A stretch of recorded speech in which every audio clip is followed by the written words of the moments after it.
Madame, Monsieur, bonsoir. Merci d'être avec nous. Bienvenue aux 20h. Opération Épervier, le procureur général près le tribunal criminel spécial abandonne les poursuites contre Yves-Michel Fotso. L'accusé a remboursé les 230 millions de francs CFA présumés détournés. Retour sur l'audience de ce jour à Yaoundé. États généraux de la communication, où est-ce qu'on en est avec le comité de suivi des résolutions qui sont nées de ces états généraux de la communication. Le ministre camerounais de la communication reconnaît les lenteurs en la matière. Issa Tiroma Bakari s'explique dans ce journal. Et Jean-Jacques Ekindi, lui, est notre invité dans la seconde partie de ce journal consacré au débat avec le député du mouvement progressiste. Nous revenons sur les écueils du processus électoral camerounais. Je vous retrouve dans un très court instant pour la suite.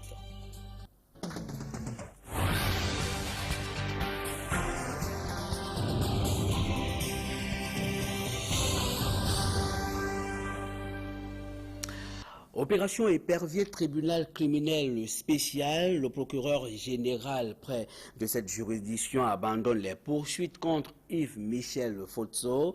L'audience s'est tenue ce jour à Yaoundé à la suite du remboursement des 230 millions de francs CFA par l'accusé des détails avec Yannick Mbazoa. C'est un grand soulagement pour Yves-Michel Fotso et son conseil. Bon, maintenant, on peut dire qu'on peut faire confiance à cette juridiction sur ce point. Parce qu'on avait un peu peur que ce ne soit pas ça après qu'on ait versé ces fonds. Mais maintenant, on peut penser que tous ceux qui suivront après pourront obtenir le même résultat. L'ex-directeur général de la CAMER vient ainsi d'avoir gain de cause de sa requête introduite près le tribunal criminel spécial le 23 novembre 2012. Requête dont la teneur portait sur le remboursement de la somme de 230 millions de francs CFA et l'arrêt des poursuites contre sa personne dans l'affaire de la redevance de l'autorité aéronautique. Ainsi, la correspondance du 25 décembre 2012 du ministre de la Justice garde des Sceaux, Laurent Esso, autorisant le procureur de la République d'arrêter les poursuites contre Yves-Michel Fotso vient d'être prise en considération par le président du tribunal criminel spécial, Yab Abdou. Un premier cas qui rend effectif les dispositions de l'article 18 de la loi 2012-011 du 16 juillet 2012, modifiant et complétant la loi 2011-028 du 14 décembre 2011 portant création du tribunal criminel spécial. À partir de cette décision, le conseil de Yves-Michel Fotso, en pourvoi dans l'affaire de l'avion présidentiel, entend engager la même procédure de remboursement. Nous avons fait pourvoi. Nous irons devant la Cour suprême, on verra bien. On s'attendait encore à une autre demande de remboursement, c'est possible. Ça, on verra ça quand nous serons devant la Cour suprême. Quant à l'accusé Ntongongene, qui avait plaidé non coupable dans cette affaire, est pourtant poursuivi par le ministère public des détournements d'une somme de 316 millions de francs CFA. Il sera fixé sur son sort le 17 janvier prochain. Opération Épervier, toujours le chemin reste épineux pour Paul-Éric Kingé qui vient de saisir le Haut-Commissariat des Nations Unies.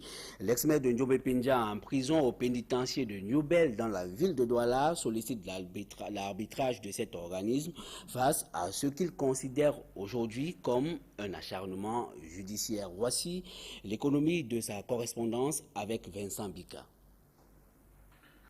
Dans sa correspondance, Paul-Éric Kingé estime que la justice qu'il juge aveuglée veut à tout prix le broyer. Le seul péché qu'il a commis, dit-il, c'est d'avoir demandé à des multinationales agricoles françaises de payer des impôts locaux au moment où il était maire de Ndiobé Pendja.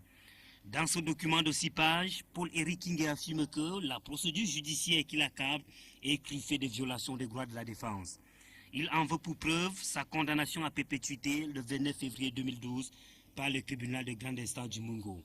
Une sentence qui n'est pas assortie d'un mandat d'arrêt ou d'incarcération est pourtant prévue par l'article 397 du Code de procédure pénale. Par conséquent, au regard de cette entorse faite à la loi, martèle-t-il, la procédure aurait dû être annulée, ce qui n'a pas été le cas. Il estime que la Cour d'appel du littoral a aggravé son sort en lui décernant un mandat d'incarcération après avoir ramené sa peine à 10 ans de prison. Le détenu arbitraire, tel qu'il signe, dit fonder son dernier espoir sur le Haut-Commissariat des Nations Unies aux droits de l'homme via ce groupe de travail sur la détention arbitraire pour recouvrer enfin sa liberté. Une liberté, écrit-il, injustement perdue depuis 2008. Et la question se pose avec acuité plusieurs semaines après la tenue des États généraux de la communication au Cameroun. Où est-ce qu'on en est avec le comité de suivi des résolutions qui sont nées de ces États généraux de la communication? La mise en place de ce comité prend plus de temps que prévu. Le ministre camerounais de la communication explique cette lenteur par le souci de bien faire. Marcelin Gangsop. C'est un accouchement bien difficile que celui du comité de suivi des États généraux de la communication, tenu en décembre dernier. Plus d'un mois après, on en est à poser les jalons de cette structure qui est censée donner un sens aux résolutions prises à Yaoundé les 5, 6 et 7 décembre. Nous avons repris la concertation et la consultation au niveau de la profession pour que les plus représentatifs figurent au niveau de cette profession. Ce comité doit intégrer au niveau de l'administration, au niveau du gouvernement, toutes les parties prenantes. Et nous sommes en train de nous organiser pour que la partition côté gouvernement soit donc traduite en musique par des virtuoses de la chose, de telle façon que tous les aspects soient intégrés pour que la profession n'ait pas de critiques fondées à formuler à l'encontre du gouvernement. Une fois donc nous aurons eu l'approbation du Premier ministre chef du gouvernement, alors nous mettrons donc en place ce comité de suivi. Aussi, les acteurs du secteur de la communication devraient-ils prendre leur mal en patience pour voir traduire dans les faits les nombreuses résolutions adoptées à Yaoundé? Je comprends un peu l'empressement de la profession. Vous savez, vous êtes resté 18 ans dans l'attente de ces États généraux. Ce comité de suivi sera mis en place dans très bientôt. C'est tout ce que je peux vous dire, mais ne vous impatientez pas. Tout ce qui est sérieux, tout ce qui est de qualité nécessite du temps, aussi bien pour la conception, l'élaboration que la traduction concrète dans les faits. En attendant, la navigation à vue continue de dicter sa loi dans un secteur où la réorganisation est plus qu'une urgence. On va fermer. Est-ce une surprise? Et le ministre camerounais de la communication a profité de cette sortie pour mettre en garde les câbleaux opérateurs et les organes de presse qui font la publicité de la médecine naturelle. L'ordre, dit-il, régnera par tous les moyens. Issa Tiroma est au micro de Marcelin Gangsop. L'objectif poursuivi par les États généraux, c'est l'assainissement. C'est la remise en cause pour une remise en ordre. J'ai passé plusieurs communiqués et vous avez suivi le dernier communiqué. J'ai dit sans faiblir, je ferai respecter la loi. C'est-à-dire, une radio ou une télévision qui persiste se verra naturellement fermée. Ce n'est ni plus ni moins que cela. Ce sont des dispositions connues. Vous savez, on dit que nul n'est censé ignorer la loi. Ceux-là qui portent atteinte à la loi savent les conséquences auxquelles ils s'exposent. Donc, j'ai rappelé donc une dernière fois, et nous avons au niveau de toutes les régions des services qui suivent. Au niveau de mon département ministériel, nous avons un service spécialisé d'écoute. Il faudrait donc que vous vous apprêtiez à entendre que telle radio est passée outre ces indications, et la conséquence, c'est celle que j'ai eu à annoncer, qu'il s'agisse de radio ou de télévision. Il est question d'assainir. Il n'est plus question, il n'est plus tolérable que les uns et les autres se placent au-dessus de la loi. Vous avez parlé également du problème des câbleaux distributeurs. C'est un désordre innommable qui y règne, mais je vous promets que nous mettrons de l'ordre. Josué NC, inscription biométrique sur les listes électorales. L'opération fait du surplace dans le département du Mungo.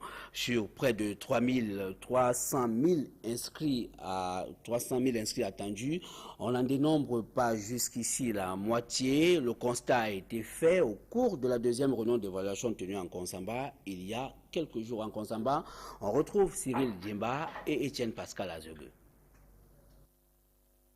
Près de 4 mois après l'effectivité des inscriptions biométriques dans le littoral, la commission régionale est descendue dans le département du Mungo faire le point sur le degré de mobilisation autour de cette opération.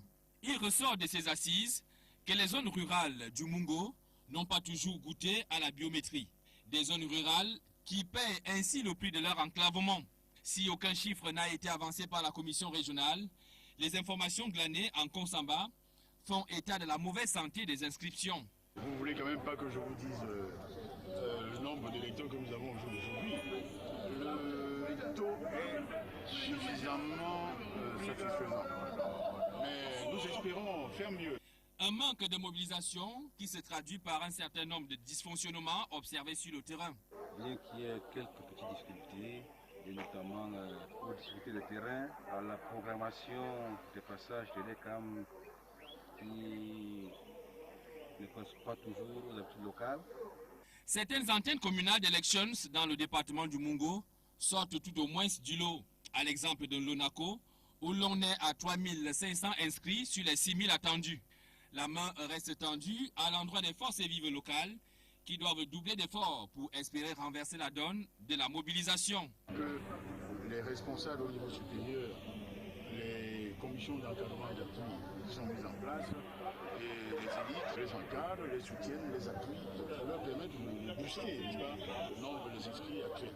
Difficile de savoir si ces discours de Thomas Tobé-Youm aura un impact auprès des différentes personnes interpellées. Et pour booster les inscriptions biométriques sur les listes électorales, l'ECAM a choisi dans l'arrondissement de Douala 2e le marché central de Douala, l'organe en charge des inscriptions, l'organe en charge plutôt des élections et des consultations référendaires au Cameroun a choisi d'inscrire dans les lieux à forte densité de population. Dani Warenze 2 et Serge Alain Otto. l'ECAM au marché central de Douala. Quelques jours seulement avant la fermeture des inscriptions biométriques sur les listes électorales. Il faut donc faire vite pour espérer atteindre les chiffres avancés. Depuis le début de ce mois de janvier, nous sommes à la deuxième phase et elle consiste, en plus des quartiers, pour nous, approcher les points d'inscription de certaines populations spéciales. Et les commerçants, pour nous, sont ces populations spéciales-là. L'organe en charge des élections au Cameroun a choisi de réunir en un lieu 5 des 6 arrondissements du Vouri sur cette place du donner et du recevoir qu'est le marché central de Douala. Ils sortent de chez eux le matin très tôt, ils reviennent soit à 17h au quartier. Et puis donc rapprocher de l'ECAM et le Luther. Et aujourd'hui le résultat est là. Le marché a au moins 10 000 sauveteurs. Et nous attendons au moins ces 3 000 inscrits en 5. C'est donc par petits groupes qu'ils ont choisi de répondre à l'appel de l'ECAM. Et chacun a sa petite explication sur le timing. Souvent, ça se passe dans des quartiers. Nous ne sommes pas au quartier. Nous sommes au marché. Nous n'avons pas assez de temps d'être à la maison. Dans mon quartier, la délégation et l'ECAM n'était pas encore là. Il n'y avait pas la délégation, ce n'est pas encore passé chez nous. Aujourd'hui, comme c'est venu au marché central et que je suis au marché central, je vois que c'est bon pour moi. Et l'ECAM, d'après cette publicité parue dans l'hebdomadaire français d'information Le Point, laissait entendre que la carte d'électeur était délivrée immédiatement au terme du processus d'inscription biométrique sur les listes électorales. Ici, on ne se reconnaît pas dans ce communiqué, mais on continue de nourrir les électeurs d'espoir. Qui avait été envisagé, mais qui doit passer, vous en convenez, par l'arbitrage de la loi. C'est que les cartes d'électeurs soient produites pendant qu'on avance et que l'usage de distribuer les cartes d'électeurs. Voilà, c'est à cela qu'on s'en tient en ce moment. Mais vous allez observer dans les prochains jours que quelque chose va changer. On ne perd donc rien à attendre. C'est vrai, le marché central de Douala et ses environs, ce sont des zones à forte densité de population, mais c'est aussi des zones où il règne une insécurité criarde. La peur est perceptible en ce moment au lieu dit Carrefour Anatole. Cette place marchande située non loin du marché central de Douala est très redoutée des femmes ou de toute autre personne qui s'y rend pour faire des emplettes. Ce lieu est fréquenté par des malfaiteurs qui n'hésitent pas à dépouiller les usagers de leurs biens. Des détails, une fois encore, avec Serge Alain Otto. Mesdames, tenez bien vos sacs. Nous sommes en zone de turbulence. C'est le Carrefour Anatole, une aile du marché central de Douala, plaque tournante des trafiquants tout genre. Ici, s'est installé un type nouveau de commerçante. Elles rendent des femmes belles, pour cela, elles doivent l'être elles aussi.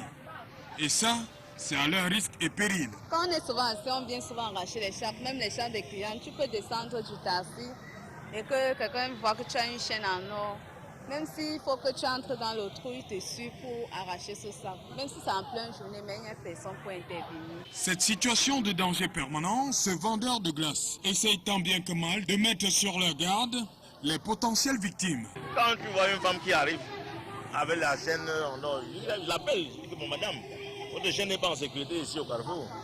Bon, et on a ceux qui enlèvent, elles gardent.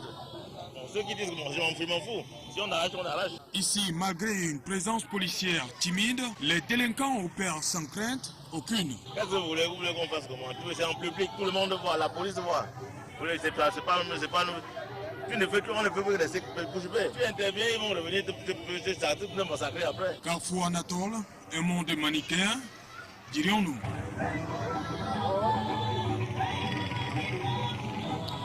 Et ces drames survenus sur nos axes routiers, 2 accidents de la circulation font un mort et plusieurs blessés graves. Le premier s'est produit au lieu-dit tunnel aéroport et l'autre à Pendamboko, localité située à quelques kilomètres de la ville de Mbanga. Voici le récit des faits avec Viviane Kamwa. C'est ici, au lieu-dit tunnel aéroport, qu'un homme d'environ 60 ans, pousseur, a été percuté de plein fouet par un véhicule qui allait à vive allure. Le sexagénaire va rendre l'âme sur place. Une situation qui va créer d'énormes embouteillages sur cet axe routier et de nombreux dégâts matériels. Descendus sur les lieux, les forces de l'ordre vont transporter le corps à la morgue de l'hôpital Lakentini de Douala et essayer de réguler la circulation. Autre lieu, autre accident. Nous sommes ici sur l'axe Banga-Douala. Ces nids de poules viennent de causer 2 accidents de circulation en quelques minutes d'affilée. Le premier est survenu alors que cette voiture venait de mal négocier le virage, tombant ainsi dans un nid de poules qui va entraîner l'éclatement des pneus. Le second véhicule, quant à lui, roulait à vive allure et va tomber dans les nids de poules. Le choc va propulser la voiture qui va faire plusieurs tonneaux avant de terminer sa course, les 4 roues en l'air. Posé par le trou marqué par la chaussée. Donc je suis sorti là jusqu'au tournant, pour négocier le tournant. J'ai frappé dans les trous jusqu'au temps de me rattraper. J'ai été victime de ces trous-là qui m'ont crevé d'abord tous les 2 roues. Et la voiture a pu faire ces tonneaux tout à l'heure que je me suis retrouvé là. Donc je n'ai pas eu que de victimes blessées dans la voiture. Mais... Bilan, 5 blessés qui seront transportés dans différents centres hospitaliers. En religion, c'est une polémique. Le prêtre a-t-il le droit de refuser la communion à un fidèle si l'appartenance de ce dernier à une secte est avérée? L'abbé Gabriel Tuanga répond par l'affirmative. Il réagit ainsi dans le but d'éclairer l'opinion publique au moment où des fidèles ont été sevrés du corps du Christ par un homme de Dieu au cours d'une messe célébrée à la cathédrale Saint-Pierre-et-Paul de Douala. Des détails avec Gilbert Manguer et Flavien Valondongo.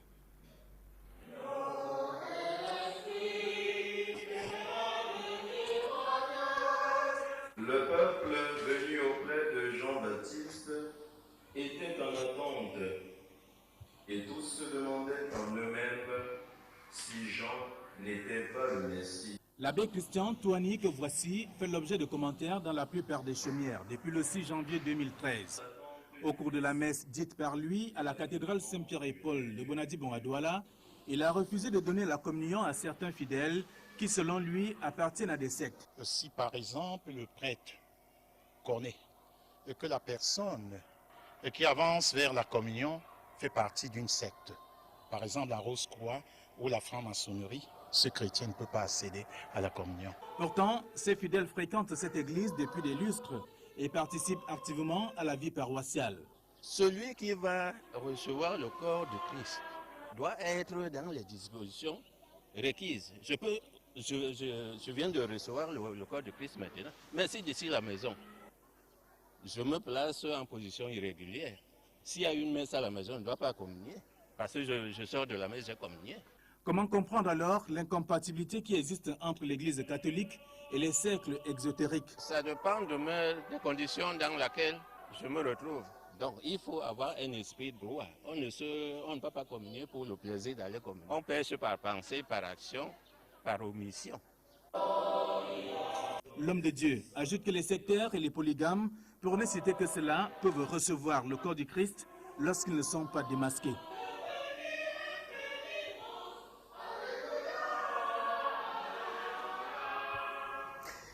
Actualité au-delà de nos frontières, en une seule escale au Mali, les djihadistes ont repris l'offensive. Ils se sont emparés ce lundi de la localité de Djabali à 400 km de Bamako. Ils menacent de frapper le cœur de la France qui bombarde depuis 4 jours leurs colonnes et leurs positions. Des détails avec nos confrères de TVC Monde. Avec le diplôme. Et sur l'intervention de la France au Mali, je vous propose d'écouter quelques citoyens maliens qui apprécient les efforts de François Hollande, le président français. C'est au micro de nos confrères de TVC Monde. Je pense que c'est très salutaire. C'est une reconnaissance de la Deuxième Guerre mondiale. Vraiment, Hollande, aujourd'hui, nous ne pouvons que le féliciter et dire que c'est un président normal qui intervient pour des causes justes. Normal. Franchement, on est très content de la France. Parce que le jour que les gens là qu'on a attendu qu'ils sont arrivés à Kona, on n'est pas plus dormir. Nous sommes des étrangers ici, mais on peut dire qu'aujourd'hui, on est tous maliens.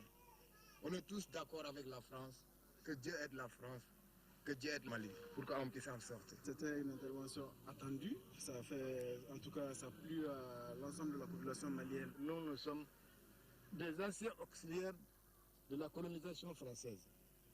Des anciens arrivent et nous aident à nous sortir de ce pétrin. Vraiment, ça ne peut être qu'un grand plaisir pour nous. Et en éducation, pour refermer la première partie de ce journal, l'Institut de spécialisation du PIDEC a 5 ans et pour marquer cet anniversaire, l'établissement de formation professionnelle a organisé vendredi dernier une cérémonie au cours de laquelle les lauréats de la 5e promotion de cette école ont reçu leur attestation de fin de formation. Reportage.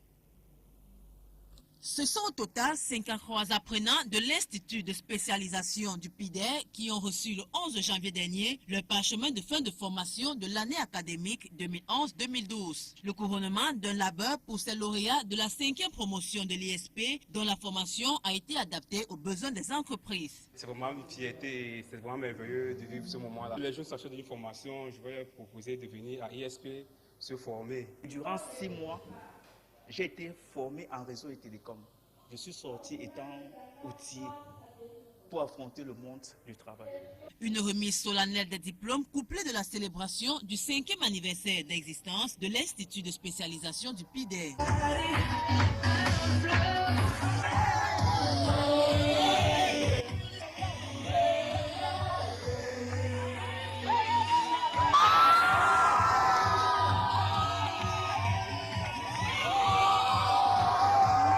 Une occasion pour les encadreurs de l'ISP d'évaluer le plan d'action mis en place depuis l'ouverture du centre de formation. Ce n'est pas un anniversaire comme les autres parce que ça a été une occasion de présenter le bilan du plan quinquennal que nous avons élaboré pour les 5 premières années et en même temps faire une projection sur les 5 prochaines années parce que nous travaillons sous forme de plan quinquennal.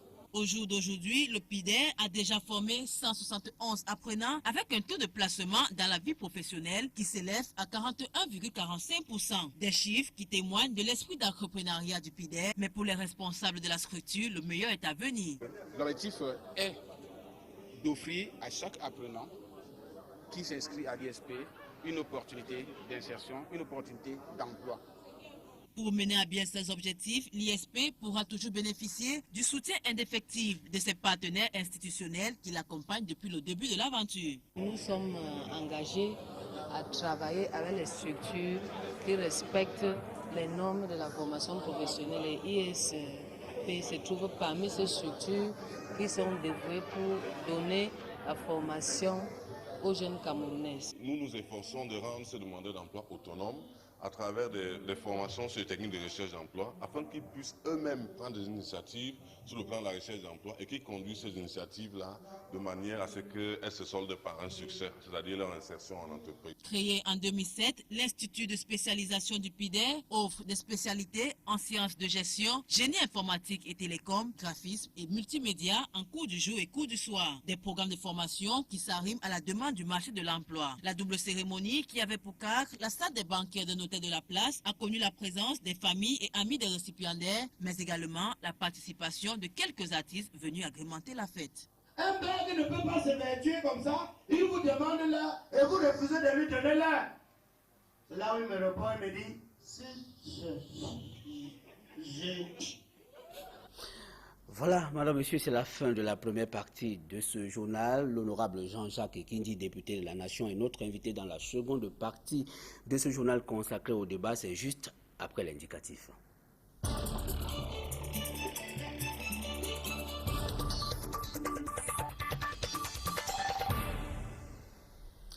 Jean-Jacques Ekindi, bonsoir. Bonsoir, bonsoir, chers téléspectateurs. Vous êtes député de la Nation, vous êtes le coordonnateur du mouvement progressiste, un parti politique de l'opposition. Merci d'avoir accepté ce plateau. C'est moi qui vous remercie de m'avoir invité. On vous a vu à la cérémonie de présentation des vœux au président Biya au Palais de l'Unité il y a quelques jours. Et vous y allez depuis, plusieurs années. Oui, il faut le rappeler. Et cette fois-ci, vous êtes entretenu avec le président Biya. Qu'est-ce que vous lui avez dit? Dans tous les cas, qu'est-ce que vous vous êtes dit? Vous savez, ce sont des conversations sur le vif. Ce ne sont pas des choses préparées, organisées comme des négociations ou des entretiens. Nous avons devisé très rapidement sur le contexte, surtout le contexte électoral. Le président Biya semblait soucieux que la politique qu'il conduit en matière électorale soit bien comprise. Je crois qu'il tient à ce que les élections aient lieu l'année qui vient, à savoir les sénatoriales, comme il l'a annoncé. Lorsqu'on parle de l'année qui vient. Oh, l'année en cours, excusez-moi, l'année en cours, 2013, c'est vrai, nous sommes un peu en retard. Et parallèlement, les élections législatives et municipales. Alors, nous nous sommes inquiétés de la préparation de ces dernières élections et de la légitimité que le nouveau Sénat pourrait avoir dès sa création s'il s'avérait, qu'il a été élu par des conseillers municipaux qui ont épuisé leur mandat légitime, mais qui survivent grâce à des dispositions légales par la force des choses. Et en deuxième lieu, tels que sont configurés les élus municipaux, il y a fort à parier que le RDPC pourrait avoir un Sénat monocolore à 100%. Et nous croyons que pour un pays démocratique, il n'est pas bon que la création d'un Sénat s'illustre par un parti ultra majoritaire à 100%. Et on a donc essayé de convaincre le président Biya qu'il est bon que la mise en place du Sénat se passe après les élections municipales et législatives. Le deuxième point, c'était est-ce que Elekam rassure quant à sa capacité d'organiser ces élections en temps et en heure? Nous avons émis des doutes extrêmement sérieux auxquels le président a répondu. Écoutez, au Kenya, en 2 mois, la commission électorale a inscrit 14 millions d'électeurs et qu'il a appelé le directeur général de l'ECAM pour lui rappeler cela. Je crois qu'il attendait que celui-ci puisse faire de pareilles performances. Mais nous, ça fait bien plus de 2 mois qu'on a commencé et on est très loin des 14 millions d'électeurs dont il parle. Ensuite, il a évoqué le cas d'une élection apaisée. Et là, il a pris le cas du Ghana. Donc au Ghana, les élections sont passées correctement, il n'y a pas eu d'agitation particulière. Et nous lui avons dit, mais au Ghana, il y a un consensus sur la loi électorale. Et dans tous les pays où il n'y a pas de consensus sur la loi électorale, il n'y a rien à faire, les élections seront contestées parce que les uns et les autres pourront s'appuyer sur les éléments sur lesquels ils ne sont pas d'accord. Là-dessus, nous avons cru comprendre qu'il a interpellé le secrétaire général parce qu'en troisième lieu, on lui a dit, bon, il serait peut-être bon que les acteurs politiques se concertent pour aborder cette année extrêmement difficile, parce qu'une année avec 3 élections est nécessairement une année difficile, surtout qu'elle intervient 2 ans après une élection présidentielle elle-même contestée. Il est bon qu'on puisse l'aborder dans des conditions bien plus apaisées. Maintenant, nous attendons. Nous Le ne savons suivi. pas. Est-ce que, Jean-Jacques Ekindi, ce n'est pas un tout petit peu regrettable que des questions aussi importantes de la vie politique ou encore du processus électoral soient débattues ou alors évoquées dans des cadres pas du tout formels? Est-ce que vous ne le regrettez pas? Mais non seulement c'est regrettable, mais c'est préjudiciable pour le Cameroun. Dans tout, le président a pris le cas du Ghana, il a pris le cas du Kenya. Mais à chaque fois qu'une question sérieuse est évoquée par l'une des parties concernant le code électoral, il y a débat. Il y a débat, il y a recherche de solutions, et à la fin, il y a consensus. Mais ici, le RDPC refuse de travailler vers un consensus. Il veut imposer à tout le monde un principe majoritaire qui n'a pas lieu d'être. On se met d'abord d'accord sur les règles, ensuite les règles dégagent une majorité. Mais ce n'est pas la majorité qui elle-même dégage les règles qui lui sont éhontément favorables. Donc, comme vous dites, c'est regrettable et nous espérons que le président Biya évoluera vers cette rencontre avec les acteurs politiques et qu'on pourra aller au fond des choses parce que cette élection, si elle doit se dérouler avec la loi qui a été promulguée le 19 avril 2012, elle va conduire... Portant code électoral, elle va conduire à des contestations majeures. Alors, mais est-ce que vous pensez que quelque chose pourrait être fait en l'espace? Est-ce que vous êtes optimiste? Je ne sais pas. En tout cas, la balle est dans le camp du président Biya. La balle est dans son camp parce que ce n'est pas très compliqué. Les points qui posent problème, il n'y en a pas. C'est vrai qu'il y en a beaucoup, mais on ne peut pas penser les régler tous. Il n'y aura pas non plus consensus sur tous, mais il y a des points majeurs sur lesquels on ne peut pas accepter que le code reste en l'état. Et la deuxième chose, c'est que ce code électoral a réussi la prouesse d'être contesté par tous ceux qui se sont exprimés dessus. C'est-à-dire qu'en dehors du RDPC, que vous preniez la société civile, que vous preniez les représentations diplomatiques, que vous preniez les partis d'opposition, que vous preniez même les partis de la majorité présidentielle, aucun d'eux n'est satisfait de ce code. Donc il y a problème.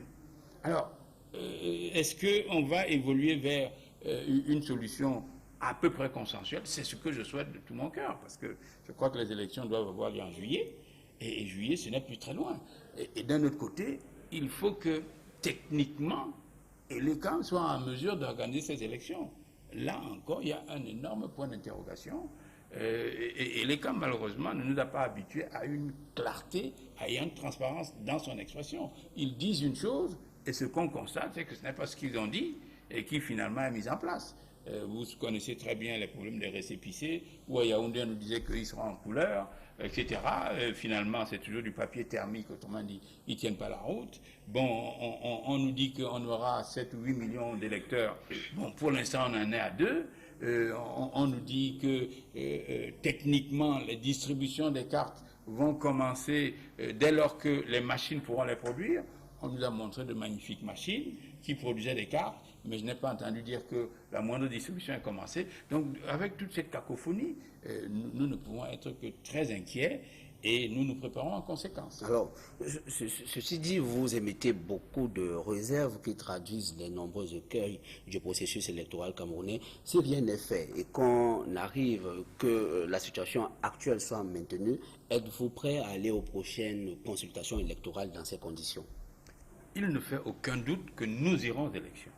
Maintenant, il y a une stratégie que l'on utilisera si la loi est correcte et consensuelle, et il y a une stratégie qu'on utilisera si la loi est frauduleuse, si elle donne des avantages absolument indus à ceux qui sont au pouvoir, et que la complicité de l'ECAM soit absolument avérée. Parce que quand vous suivez le processus, vous voyez, rien qu'ici à Douala, nous avons des responsables du RDPC qui importent des électeurs d'autres arrondissements pour les inscrire dans leur arrondissement. Et l'ECAM informé, il ne fait rien, il encourage le processus. Nous avons ici des responsables du RDPC qui sollicitent, qui retiennent les certificats d'inscription des électeurs dans le but, le moment venu, d'aller prendre les cartes qui viendront à l'ECAM et de les distribuer en pensant que les gens leur seront redevables comme ils ont toujours fait. Donc, dans une telle atmosphère, on ne peut qu'avoir des stratégies où, mon Dieu, nous ne nous laisserons pas faire. Nous ne souhaitons pas, mais si tel est le cas, nous nous préparons, et je crois que nous ne serons pas les seuls partis dans ce cas-là, nous nous préparons, et l'après-élection risque d'être extrêmement tumultueux. Dans tous les cas, on note qu'il y a un déséquilibre dans le rapport de force. Est-ce que cela n'est pas une interpellation à l'opposition camerounaise tout entière de changer de stratégie, de cesser d'être une opposition pleurnicharde? Je vais vous donner un exemple. Avant, la commission communale, celle qui proclame les résultats des élections municipales, avant, cette commission était composée de 5 membres nommés par le préfet, 5 membres représentant les partis politiques légalisés dans la commune et un président nommé par le préfet avec l'accord des partis. Dans la nouvelle loi, 3 membres sont nommés par Elecam, 3 membres sont nommés par l'administration. Le président est nommé par Elecam et chaque candidat a un représentant. Vous croyez que le fait que les partis s'unissent a une possibilité de changer cette donne? Ils sont 7, plus le représentant du RDPC, 8. Vous pourriez engager des actions un peu plus efficaces. Mais l'efficacité des actions, elle a déjà été assez largement prouvée. Et nous pensons que dans des matières comme celle-là, ce n'est pas la rue qui donne le ton, puisqu'on cherche un consensus. Mais la mauvaise foi du RDPC semble établie, et, mon Dieu, ils assumeront les conséquences. Et qu'on ne vienne pas nous chanter que c'est parce que l'opposition n'est pas unie et que le RDPC doit se permettre des abus de cette nature. Jean-Jacques Ekindji, ce sera la dernière préoccupation. Paul Biya a renouvelé sa confiance au premier membre du Conseil électoral de l'échéance Cameroun, à qui l'opinion n'accorde pas beaucoup de crédit. Est-ce que vous auriez souhaité qu'il en soit autrement? Premièrement, j'aurais souhaité être consulté. Puisque la loi institue que les partis représentés à l'Assemblée nationale sont consultés pour la nomination. Nous n'avons pas été consultés. Deuxièmement, l'Elecam n'arrive pas à convaincre les Camerounais, que ses états de service sont bons, puisque c'est l'Elecam qui a organisé l'élection de 2011, et deuxièmement, qu'il a pris toutes les mesures pour rassurer et aller dans la bonne direction. À partir de là, nous croisons les doigts, nous espérons, parce que cette année sera une année très délicate pour le Cameroun. Vraiment, nous pensons qu'elle doit être prise avec beaucoup de précautions. On voit tout ce qui se passe partout ailleurs. Donc nous ne souhaitons pas cela pour le Cameroun, mais il est dommage qu'on ait loupé une occasion, peut-être, de créer un électrochoc pour que les Camerounais aient beaucoup plus confiance dans ce qui va se passer. Merci, honorable Jean-Jacques Ekindji. Je rappelle que vous êtes député de la Nation et coordonnateur du mouvement progressiste, un parti politique de l'opposition au Cameroun. Merci d'avoir accepté ce plateau. C'est moi qui vous remercie, en indiquant du reste qu'on évoque le problème du budget de l'Elecam, mais le budget de l'Elecam, il est inscrit dans le budget de l'État. Donc c'est l'Elecam qui a prévu ce qu'ils ont reçu. Merci encore. Madame, monsieur, merci de nous avoir suivis. Nous sommes arrivés au thème de ce journal. Restez connectés sur les programmes d'Equinox Télévision. À demain, 20h. Bonsoir.